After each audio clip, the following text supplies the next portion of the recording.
Do you know which conditions that you can claim that does not have to be documented in your active duty service treatment records and possibly obtain service connection for those conditions? In today's video, I'm going to share some of those conditions with you and give you some examples. So stick around.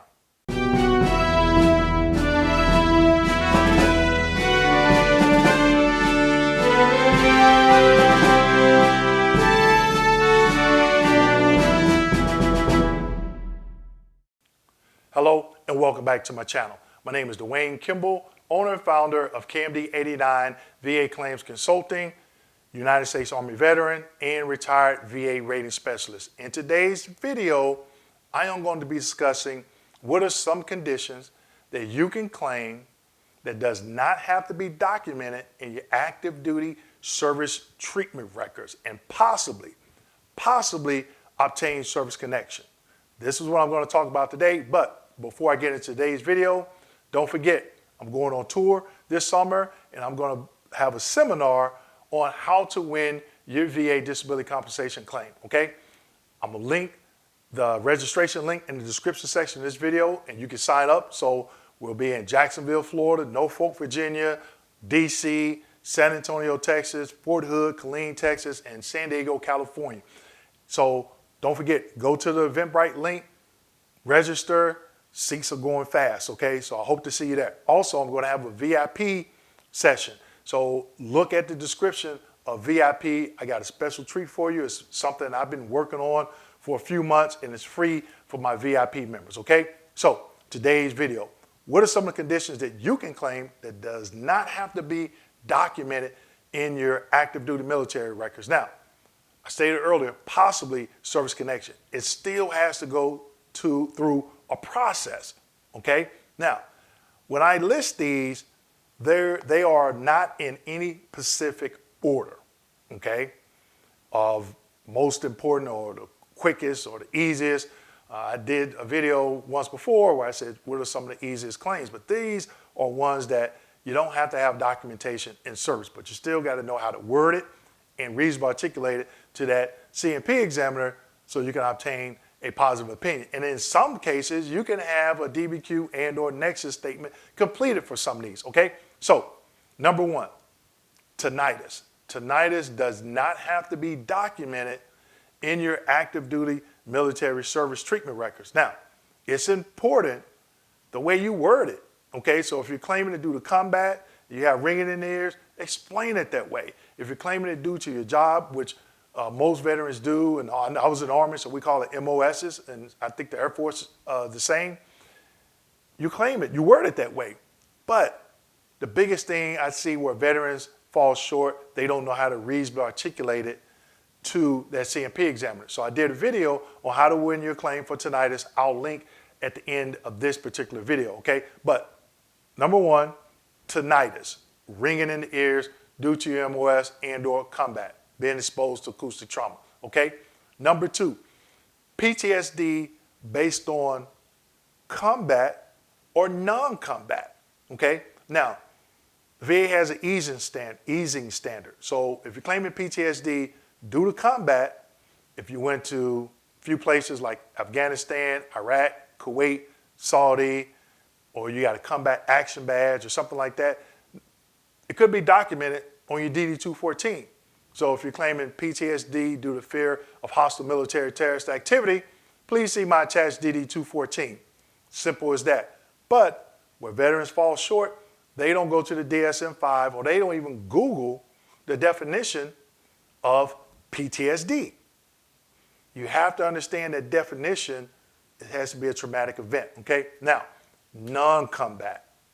These are a little bit trickier because there has to be some verification. So some examples of non-combat: Coast Guard personnel rescuing individuals during Hurricane Katrina. Military personnel that was serving in the Pentagon when they got hit during the terrorist attacks, okay? Something like that. You saw somebody get killed in a train accident. What was that person's name, okay? So a lot of us, we don't go get treatment while on active duty for some things like that, okay? So veterans are trained just to suck it up and push through it. So a lot of times it doesn't get documented. But If it's a training accident or something like that, you know the person's name, you know the unit you was in. It doesn't have to be documented, but it still has to go through a process. Now, the third one, bilateral ankles, bilateral knees, bilateral hips, a back condition, neck condition, bilateral shoulders, bilateral elbows, and bilateral wrists. And I know you're probably saying, Dwayne, what are you talking about? These are things that you can claim due to being awarded the parachute badge and or the aerosol badge, okay? And they don't have to be documented in treatment, but it's the way you word that claim. Where can they find that you awarded the parachute badge? On your DD-214. If you're in the Army, your 201 file showing that you went to jump school. But again, you have to be able to reasonably articulate how your back is screwed up from those jumps. If you're a parachute rigger, you're jumping all the time. If you're in the 82nd Airborne at Fort Hood, I'm sorry, not Fort Hood, Fort Bragg, you're jumping all the time. If you're Special Operations, Navy SEAL or whatever, you might be doing more jumps than some other people, okay? So you have to explain how jumping out of a plane with all that equipment and hitting the ground, maybe being dragged after you hit the ground, things like that, okay? Only you can reasonably articulate your jump. But these are things that don't have to be documented that could be claimed due to aerosol and parachute badge. Now, it may be a little bit harder to explain this to an examiner that's not a veteran, okay? So there's articles out there that talk about injuries that paratroopers sustain on certain jumps or, you know, doing X amount of jumps, all right? So you have to do your research so you understand, okay, this is what I'm claiming, this is how I'm claiming it, and this is why I'm injured from that particular event in service that's not documented, okay? Number 4, presumptives. And presumptives covers a wide range because you got Agent Orange and you have Gulf War, you got Camp Lejeune, contaminated water. Now, these do not have to be documented in service. And the VA is saying, hey, if you served at a certain location for a certain time period, they will concede that during that particular time period and location you served caused you to have this condition. So let's just take Vietnam. Some of the conditions that you can claim if you have Agent Orange exposure, and that's in Vietnam, Cambodia, blue water, brown water, Johnston Island, what else? Thailand, Korea. Has to be during a certain time period, certain location, and then you have to have that diagnosis, okay? Some of the ones are, right off the top of my head, diabetes type 2, Parkinson's disease, prostate cancer, and newly added one, hypertension, okay? So you got the diagnosis, check. You served in Vietnam, check. Blue water, brown water. Boots on ground, check. Submit the claim, you go to an exam, there's no medical opinion needed, okay? Or you can go and have your own DBQ completed, okay? So again, you have to think about what am I claiming, how am I claiming it, how does it fit into the VA's process, and how do I win, okay?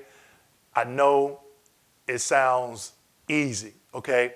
And some of these presumptives are, especially if you have a diagnosis and they can confirm everything else, okay? Gulf War, newly PACT Act, where you got asthma, allergic rhinitis, sinusitis, okay? I have a video on the PACT Act where actually one of my counterparts during a live Q&A session did a presentation on the PACT Act, so I'll link that video at the end of this video so you can watch it, okay? A lot of good information. So just as a quick recap, what are some of the conditions that you can claim that does not have to be documented in your active duty service treatment records? Tinnitus, due to MOS and or combat. PTSD, whether it be combat, non-combat, military sexual trauma, okay? Bilateral ankles, knees, hips, back, neck, shoulders, elbows, and wrists, due to being awarded the parachute badge and or the aerosol badge. Presumptive, Agent Orange, Gulf War, Camp Lejeune, et cetera, et cetera, et cetera, okay? So, as always, don't be frustrated, get educated, go out to Eventbrite, the link is in the description section of this video, see where I'm gonna be, please register, love to see you there, and as always, make sure you like, subscribe, hit that notification button, and don't forget to share this video with your fellow veterans. Thank you.